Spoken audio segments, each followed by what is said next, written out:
Our layperson's hour will begin in just a moment. If we can have our speakers join us up on the bima.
Good afternoon, everyone. It's great to have you here. As always, we have the tradition of our Layperson's Hour, where we hear from members of our community, always on one particular topic or theme.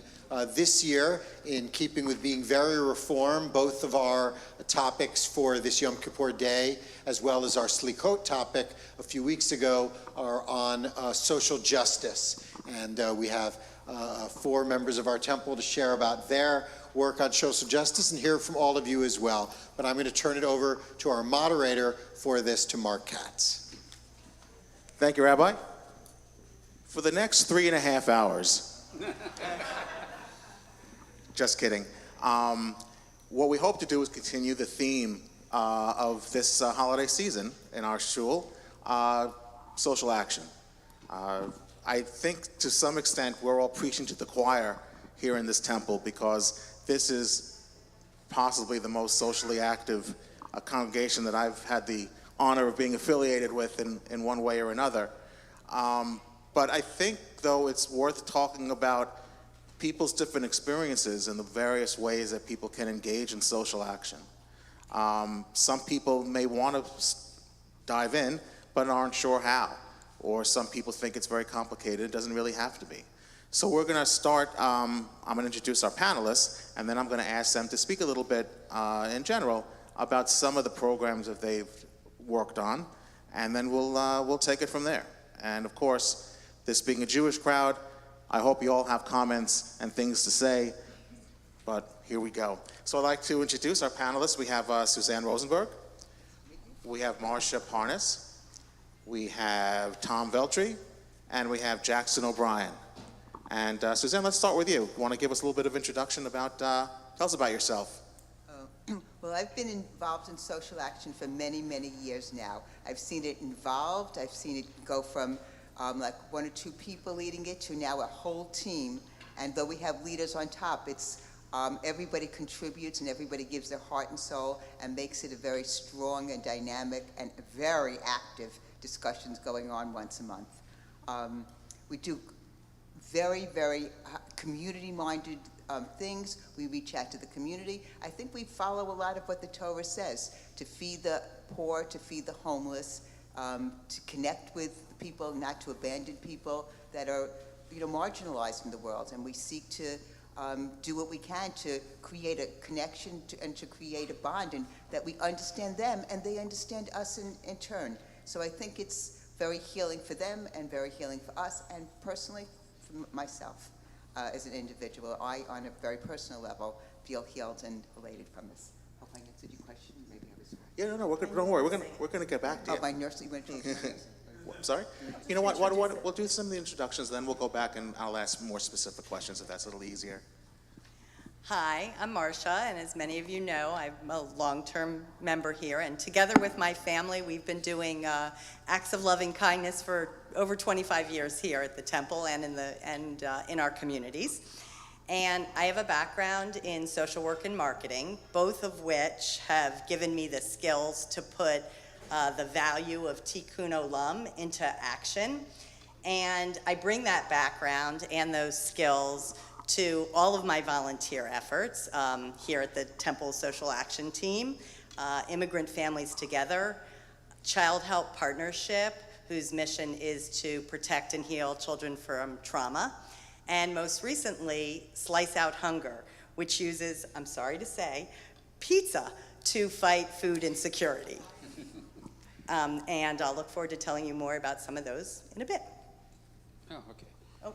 Yeah, okay, this seems intimidating. Marcia took notes. Well, there's a lot.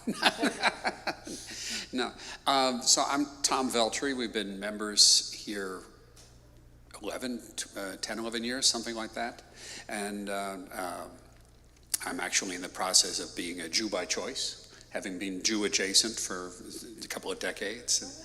And this is really a fascinating process.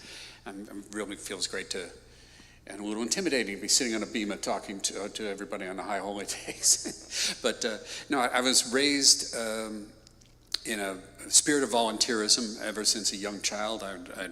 As a little kid, I learned how to make 60-cup pots of coffee for big community meetings, and continued to support everything as a child and as a grown-up, and I've been worked as a teacher and a college professor and a documentary filmmaker in a lot of nonprofit and organizations, and involved in some of that got me involved in some very big time political actions over the years.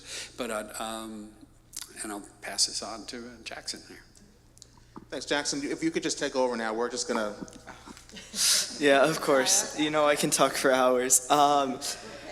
So my name is Jackson O'Brien. I'm currently the president of the synagogue youth group, Toffee. And I would say that my involvement in social action definitely started when I was in 8th grade and I joined Toffee. I was paired up with kind of a older upperclassman mentor when you're an 8th grader, and mine just so happened to be the social action vice president of the youth group at the time. And so she was the one who kind of started getting me involved in a lot of these kind of events that Toffee does for the Forest Hills or Queens community. And once she graduated, I ended up taking over her position as social action vice president, which kind of then really kind of thrusted me into the kind of vibrant social justice community that this synagogue has. Thanks. So I guess as a starting point to expand on what we just started talking about, I thought maybe we would start talking about some of the programs that our own temple works on, and then we can expand that to maybe more specific projects outside the temple that our panelists have worked on. So Suzanne, you want to start with specific things that our temple works on? Okay. Or I'll start in chronological order, what's coming up next. In case you want to join us, this is not a sell, but if you want to join us, I'd be glad to have you. We're going to be involved in a midnight run. And the way I've organized this is that I reach out with Dale, who's head of this organization, and we go out to sections of the city that he's selected and meet up with the homeless who are contacted through their cell phones, and we feed them and we clothe them, and most importantly, or equally importantly, because it's the body and the mind, we talk to them, we dignify them, we go out of our way to bring coffee to them, and we pour the coffee and we pour the milk and the sugar, not so much to drink coffee with them, but to engage in conversation and have them have a reason to talk to us, to ask them very benign questions, and to just enhance their self-worth, to hopefully give them that step to make a better world for themselves. So we start at the elementary level with the food and with the clothing, and then we do kind of engage them in conversation and engage them in their soul is meritus. It's been very safe. Even with COVID, none of us got sick. And we do a hands-on thing with the community. We've been doing this for many years now. I'd say 7 or 8, 9 years. And I'll tell you the truth, they really welcome us because they know that we've been doing a good job. They give us a good guide when we get there. They give us kind of what timing we want, even though we have our Jewishness as we can't do that time. We have to be a little flexible, so we do it a little bit earlier than normally it's done. But they really appreciate what we've done, and they recognize us from last year. Some of them come back and say, "I remember you from last year," and started the conversation. And how could I say? I think every small step that we do helps the people who are frustrated, who are homeless, feel a little more secure than they would have without us. So it's not, we're not changing the world, but we're adding something so that the people who are marginalized are not as distraught as they might be without our work. And we have a lot more doing, if you're interested. Should I name them or? Let's do it. Okay. Mitzvah Day, it's something that we do as a community within the community, so we can have a lot more people join us that day. We make sandwiches for Corona, which has a huge immigration community. They consider us our partners because we are so dedicated to the 4 times a year that we make the sandwiches for them. We make food for, we made, what's it called again? Hearts for people who are in hospitals, who have cardiac cath or after cardiac surgery, and I'm familiar with this because I'm a nurse. They could sit there and breathe a little easier because they have this cushion against their chest, helping them to to hold their wounds in place and be able to breathe, with the softness of the, breathe a little better. And we do many other things for the soldiers. We make them gift cards, we send them gift packages, and we get beautiful letters of thank you and support. And there's many other things. I guess I can leave some things for other people. I would like to do that. There's as you all probably get the emails, the blast mails. This is all publicized, so please read it. If somebody wanted to help out and be involved in a project, how would they contact you? Who would they contact? How does that work?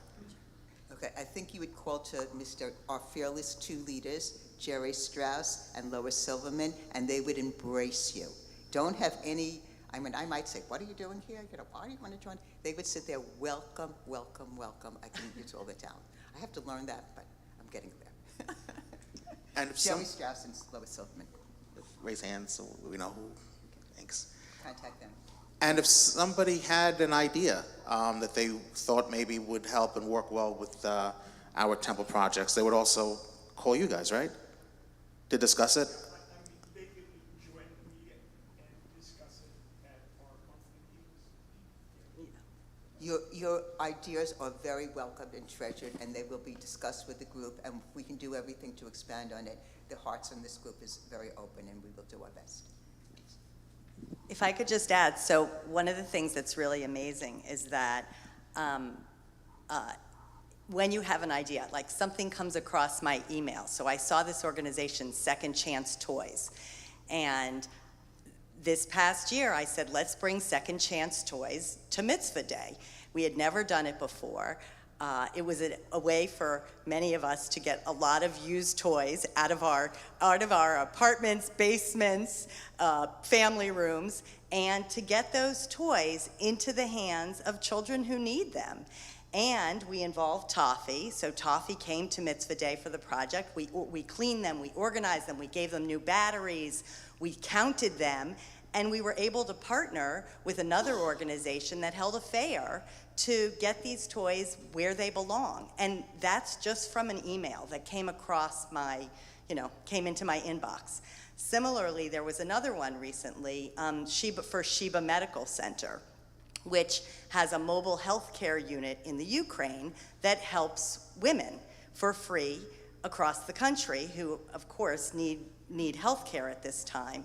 And so I brought it to the social action team and WOCO, Lois Silverman being on WOCO, and immediately they were able to pick up the idea and ran a tag sale at their mini mitzvah day during the summer. And so any idea or any passion that you have can become a way to do good in the world.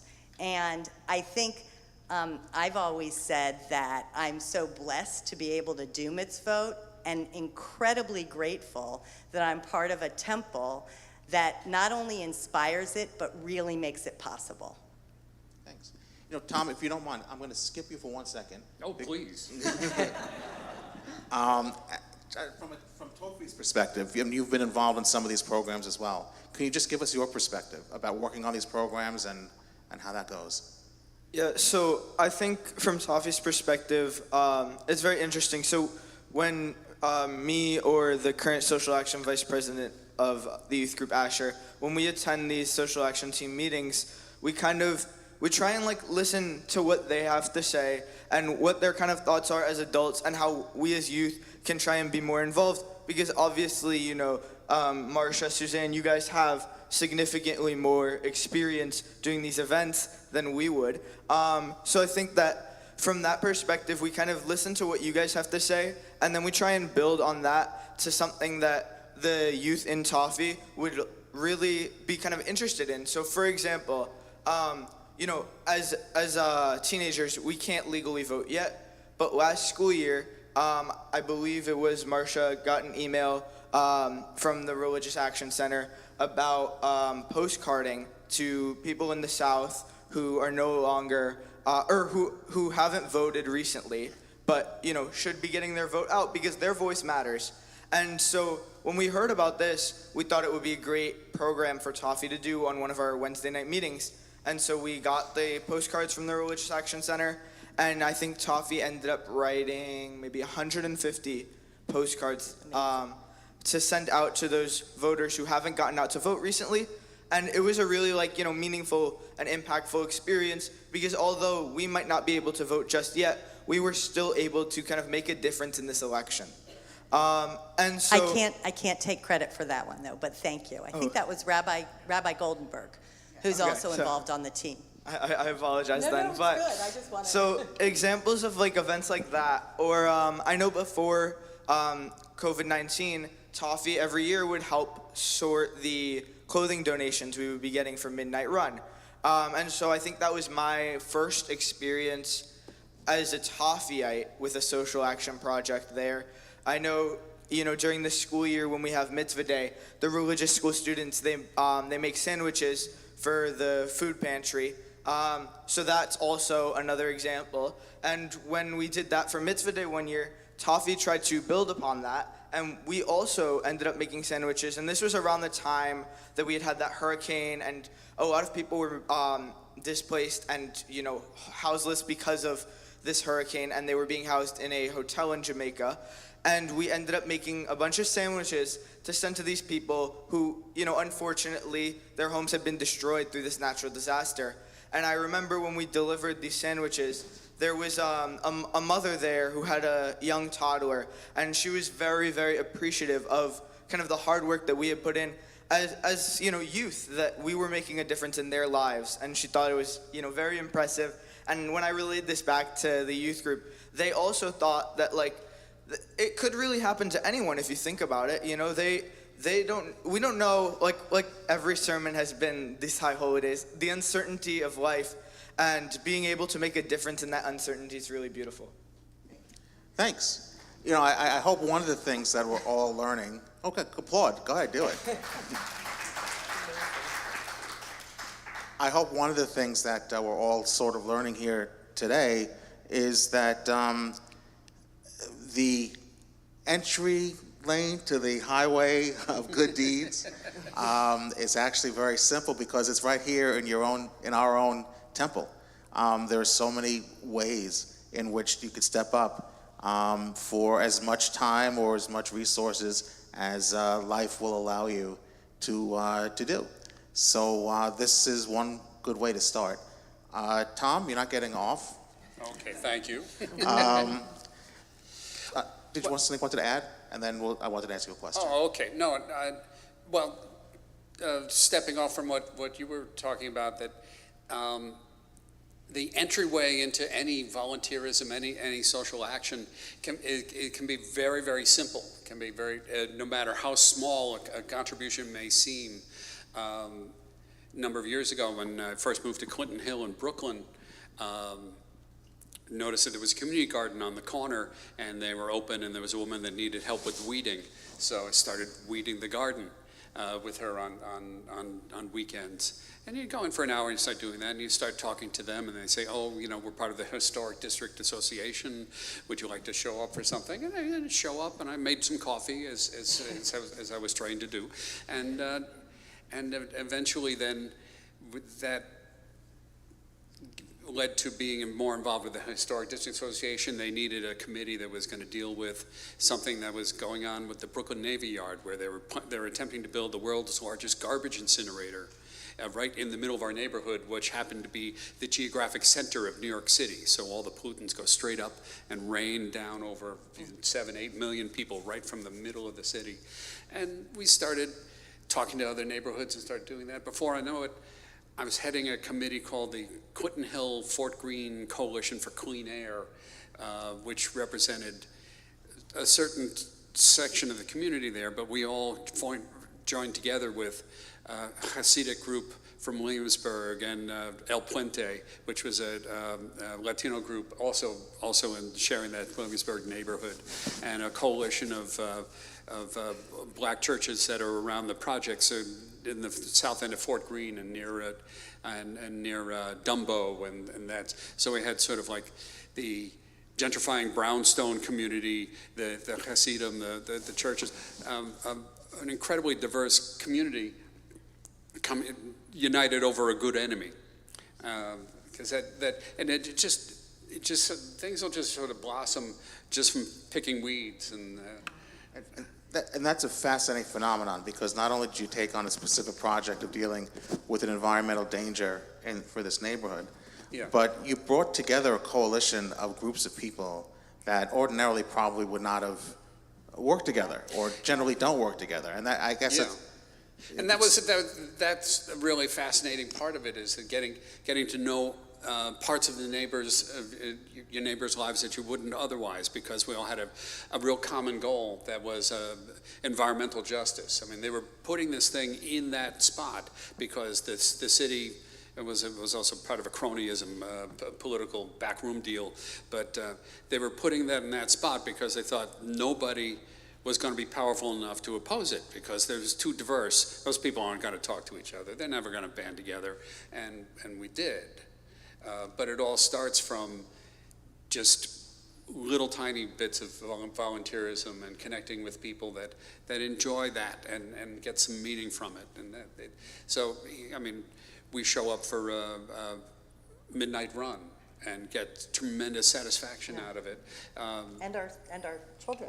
And yes, with our children. With our children, right. One of the most moving days and it was just, oh yeah, we'll drive and we'll lift and carry. We're just doing a little bit of heavy lifting, and from that, my son Paul and I have gone out many years in a row now. One winter, Paul saw a mother with a 14-year-old son. It's at 1 o'clock in the morning on 35th Street, and the mother was pulling out clothing, saying, "Here, try this on. Here, try that on. Here, keep this one. Put that one back." And moved him to tears to see somebody his age, benefiting from the little bit of heavy lifting that we did. And it was, all we did was lift and carry. And it made such a tremendous difference to them and to us. And just the small acts are the ones that really, you don't have to run the whole damn organization. You just have to lift and carry, and it gives back. Well, if you want to do more than lift and carry, there's a lot of preparation to go to making that day. So if you prefer to make sandwiches with me, or help shop with Lois, or help do all of the little tasks that's involved, or put coffee together, or help organize, or help give out the directions so that all the drivers can get there, there's a lot that goes into this task. At the end, yes, it's you lift and carry and talk and feed and stuff like that, but it's a big process and it's a big team, and we need, people to get involved. And it starts also from not all volunteering, but starts with caring. If you care about, people that are, how could I say, have in need, and if you've got a little extra time on your hands, it's a really great way to use it.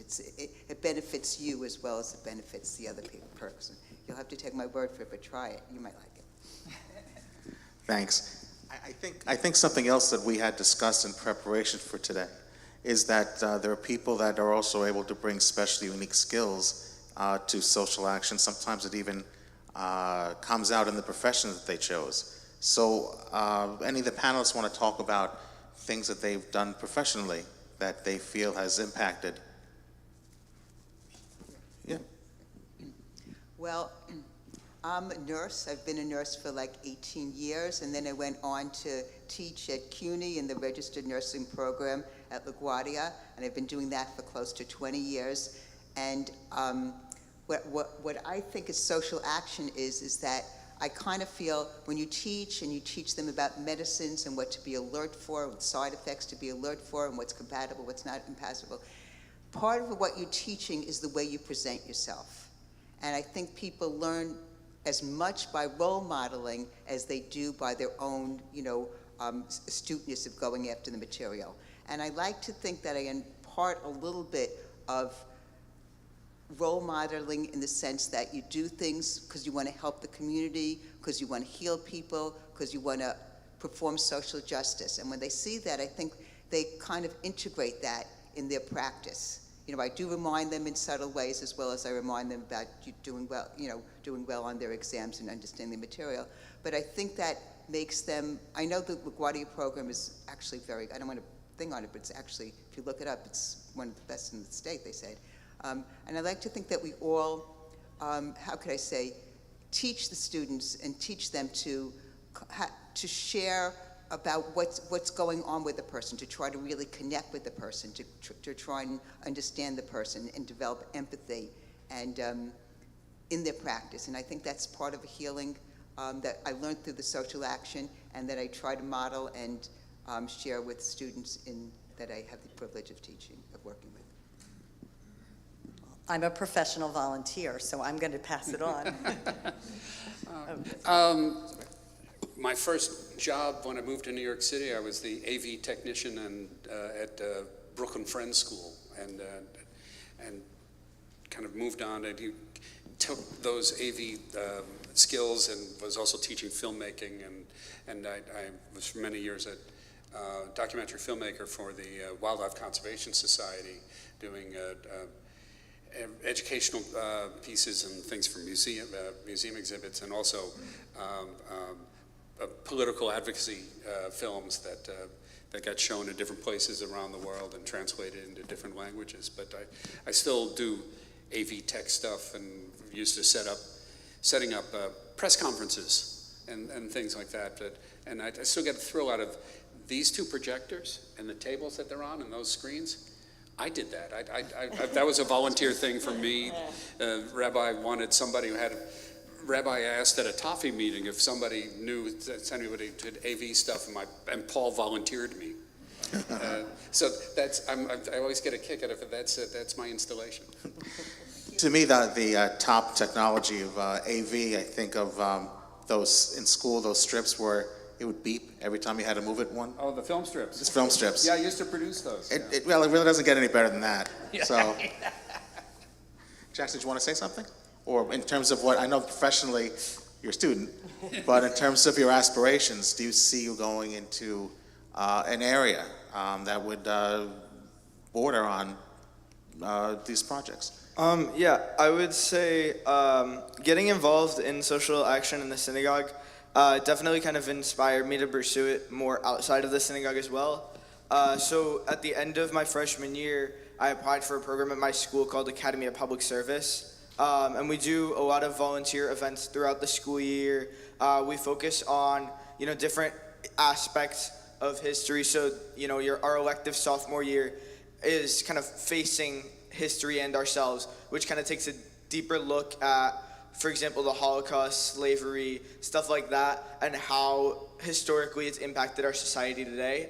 And I think that this senior year, the year I'm currently in right now, we're going to be doing a project on public policy called the WISE Project, where we're going to be kind of thinking of an issue that the New York City or Queens community has and implementing a solution for that. And then once we have, our paper presentation all written up, we've done the project, we get to present those to different city officials. And it's like a competition, so as we move on, we move kind of up in what level of city officials we're speaking to. I know last school year, there were, I think, 3 groups from my school who ended up going to speak to Mayor Adams about their project. So I'm definitely looking forward to this kind of public policy project that I will be doing. In addition to that, I would say, I'm now more so interested in public policy and political science and, thinking about pursuing a career in that area. For example, I'm currently volunteering at a city council member's office for her re-election campaign. So kind of getting involved on a synagogue level helped me broaden my understanding and expand on those interests. Now, as someone who has a retirement app counting down the minutes of my time in public service, thank you for stepping up to take over as some of us retire. I think what's tremendously impressive is that what we see are amazing people, as we all are in our own ways, who can make such a huge difference, possibly well beyond what they even set out to do. What is that example that I think we've all heard of throwing a pebble in a pond and the ripples just keep going and going and going in ways that sometimes I guess we don't expect. I'd like to ask you all, throw this out to the group, since this is the holiday season, are we doing Jewish when we're doing these projects? Is there something unique about it? Is there something that you found particularly motivated in terms of being a part of the Jewish community, in terms of motivation or what you've gotten out of this? Anyone want to pick that up? Let's go. I can start. Well, of course, we have a value of tikkun olam, which is built on repairing the world, which is built on doing acts of loving kindness, gemilut chasadim. And so I do feel like it was very much, part of my Jewish upbringing in a Reform synagogue in Washington, D.C., to have that at the center of my Judaism, and have brought that all the way through, and hope have led by example, I think. And now Maya, who's here with us, is a synagogue professional leading a youth group up in Rye. So that's really meaningful and special. And I guess there's a passage that is sometimes read during our services that I want to share, which I really feel speaks to this question. And I'm going to read it from a beautiful piece of paper that this was the cover of our Haggadah that Maya designed. Standing on the parted shores of history, we still believe what we were taught before we ever stood at Sinai's foot, that wherever we go, it is eternally Egypt, that there is a better place, a promised land, that the winding way to that promise passes through the wilderness, that there is no way to get from here to there except by holding hands, marching together. Thank you. Well, I do think that not only the Jewish religion, but other religions have this. But can you hear me? Yeah. Okay. I think for me, a little bit of it is that I think we're all unique people with experiences, and some difficult experiences in our life and some unresolved experiences in our life. And there's like a sense of like teshuvah sometimes when you can't do what you need to do, maybe for your family or somebody that's sick or somebody that's suffering a mental illness or something like that. But when you can take that energy, because you can't do it, that and it leaves you with an emptiness, it leaves you with frustration, it can leave you with not a wholeness. But when you can take that energy and then you can kind of do it to somebody else who you might be able to help in another way, and you see it kind of resolving it in a small way, it kind of heals you a little bit inside, and that discomfort that you might have been aching with and tormented with from your own past, and maybe just because you saw things that you didn't, it kind of makes you a little bit wholer than you were. So I think if you really get a little bit insightful, there's something to be gained on a personal level, on a Jewish level, that results in healing on some level and restoration of that sense of responsibility that we have, to our community, to ourselves, to our family, that we could just, how could I say, pour out into other recipients, and some sense of, closure on it. Not complete, because it's never complete, but a little bit closer. And I think that's part of it that could be intimidating to people. We can't solve all the world's problems, and certainly no individual is going to be able to step up, and we're not ending homelessness on our own. We're not going to bring peace to the world all on our own. But you have to start somewhere. And these are ideas and projects and that have started down that path. Just want to ask a couple questions. First, I don't have a watch. Anyone know what time it is? Oh, wow, we're doing good. We're doing well. Second is also time to make a break. Does anybody have any questions or any comments, any thoughts? I have a question. When is Mitzvah Day this year? It's in March. March. March Is there 3rd. It's something in October though? That's Midnight Run. Midnight Run. October 21st, yeah. Yes. And we need hands to help, organize it, Danny, if you're free.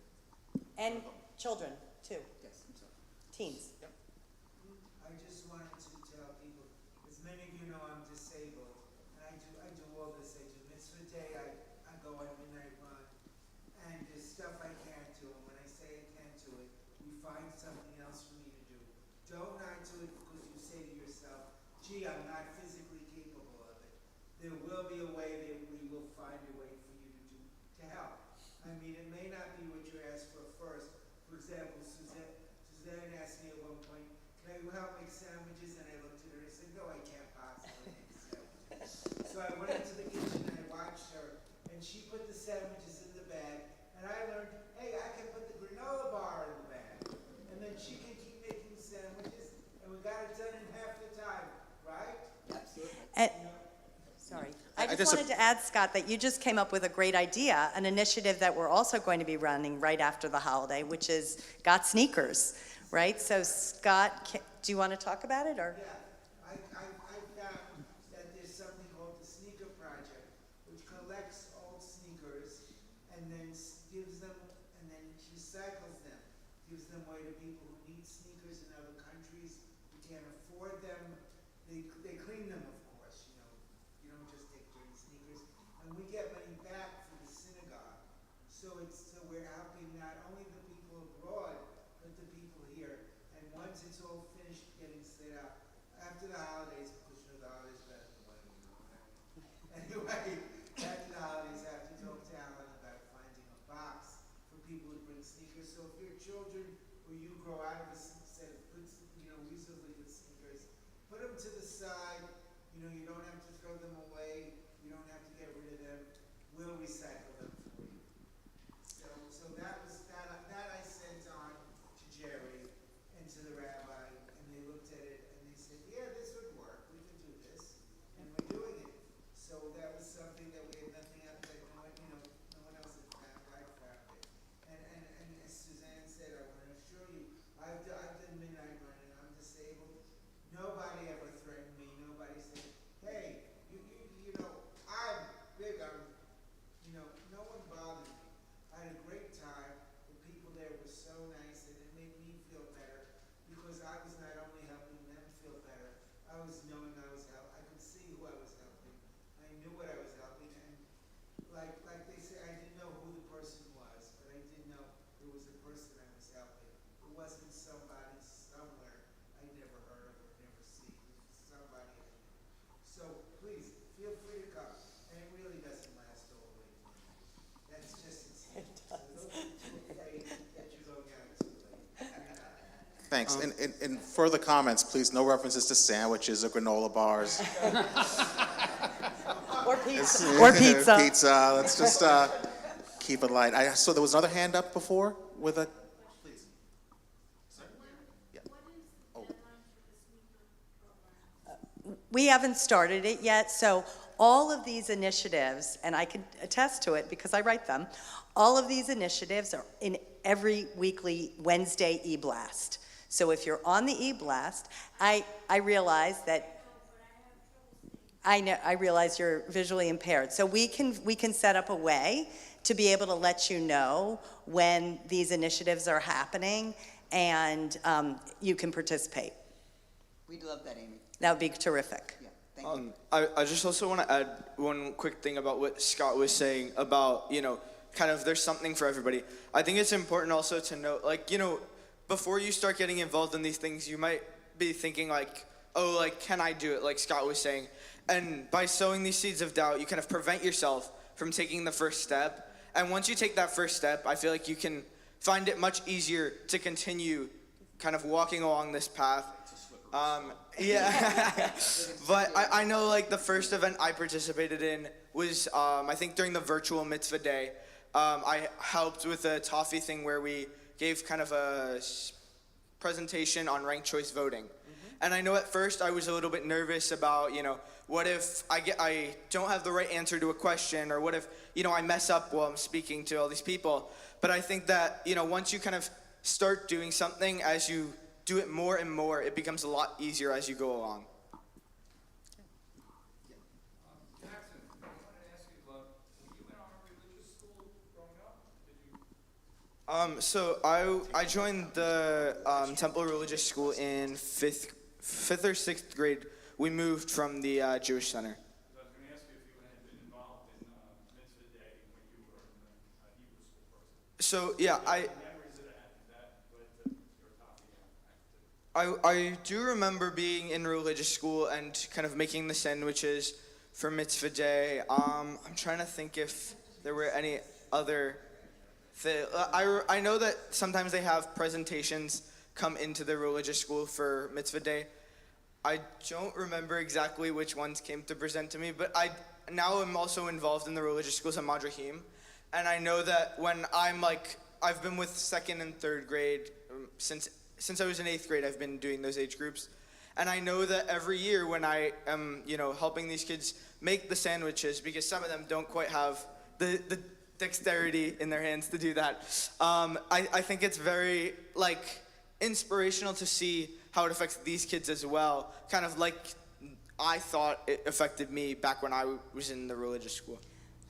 If I could just add, we do bring these projects into the religious school from Mitzvah Day and throughout the year. So for instance, our work with immigrant families together, we bring to our 5th and 6th grade classes, and there are specific projects on Mitzvah Day which tie into those, one of which was doing welcome cards and toiletry kits for women and children who were in a detention center in Pennsylvania.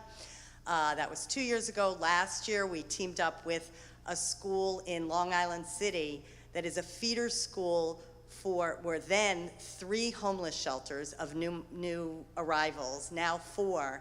And we did welcome cards, and we packed backpacks full of school supplies and toiletry kits for their families. And it's wonderful. The kids were amazing. We brought presentations into those classrooms, and the students were so engaged, and it meant a lot to them. And I hope, I do hope that being involved in those kind of projects and feeling that sense of accomplishment, that sense of that they made a difference, will carry them, especially since it's done year after year. I'd like to add something else. Not only do we help the community, we help our school also. One of the things that we do is on Mitzvah Day, we have this group from the city who train the kids to be good, it's called an upstander training group, where when anti-Semitism was on the rise, when the Chinese community, Asian community was victims because of some political rhetoric, etc., we helped our young students by bringing these counselors and bringing these trainers into the classrooms. I think it's the 7th grade that Faye has been very instrumental in making it adaptable during COVID times. Come in to heal themselves, to make them feel stronger so that they could be energized and prepared to deal with some people who might be bullying or might be through the internet or whatever was going on, make them more conscious, make them more aware, and know the principles and the skills to possibly to take action at that time. So I think that was another thing that we engineered for the school and to heal ourselves. Let me grab this for a second. We're only being paid for an hour, so I think as we will soon be approaching that point, I just want to see if anyone has any. Yeah, go ahead. Well, I just have a comment. So I'm Mark Levitt, and I am a very Reformed Jew, which tends to mean these days that I don't attend at the services as often as perhaps I might like and as often as I did in the past. But I always like the Layperson's Hour because this is such a wonderful congregation of people with all kinds of interesting stories and backgrounds and goals and accomplishments, and it's just really heartening to me. And I loved your sermon this morning, Rabbi. I'm going to be writing you a letter. And that's really, I just wanted to say, and besides that I'm going to jump in. So you'll see me soon. You're jumping in onto the social action. Onto the Social Action Committee. Looks like you could make sandwiches. Another food reference. I also want to point out that even coming to services, in my view, is a form of social action. Because even if you're not in the mood to be here, and I've come to services sometimes on Shabbat out of a sense of obligation rather than, being in the mood. But when you're here, someone can say Kaddish when they remember a loved one among their friends. They can share good things that are happening in their lives. They could share challenges that happen in their lives, and they're not doing it alone. So being a congregation means congregating. And coming together for services, I think, is social action in the sense that you need to know and sometimes be surprised to know how much it means for an individual to pray with a group. So even if you're not in the mood, they are, and you being there enhances that for them, which is also part of what it is that we try to do with Tikkun Olam and social action. So the postscript is that being a very Reformed Jew is that I'm a cultural Jew, and I'm a member of the Yiddish chorus, which I'm actively part of. So that's it all blends it together. Absolutely. I am Reform Orthodox. I don't know. There's so many different ways that people talk about it. I still don't know what Reconstructionism is, even though I try to understand it. But that's another event for another time. Does anyone want to make any closing comments or closing remarks? Any closing comments or questions before we start? Volunteer, don't worry about it, you'll enjoy it. So I just want to end with one thought. In the Kabbalah, the Kabbalists consider the question of, if God is infinite in all space and time, beyond our ability as human beings to understand, just infinite, how could we exist in our finite world? How could God, in being infinite, coexist with us in our little finite space? And the answer that the Kabbalists came up with is something that they called Tzimtzum, which means to contract. God, from this immense infinity, contracted himself, or herself, I apologize, to create a finite space within we can exist. So then it begs the question, how could God then be with us here in our finite space if he's infinite? And the answer is, he exists or she exists because we bring God in. That's our way of doing things. That's how God can coexist with us, because through the actions that we do here in our finite world. And the things that we've talked about, the things we've all talked about, tikkun, whether you call it tikkun olam or social action, are all the ways that we as Jews partner with God in order to make this creation a better place. So Shana Tova, Gemar Chatima Tova. Thank you so much to all our panelists. And I give you back your congregation. So thanks to Mark and Suzanne and Marcia and Tom and Jackson for inspiring us, and all of you for being here. Just Just a reminder of the set for the rest of the day. At 2 o'clock, there'll be a study session downstairs in the classroom wing. It'll be the room with the chairs and the lights on.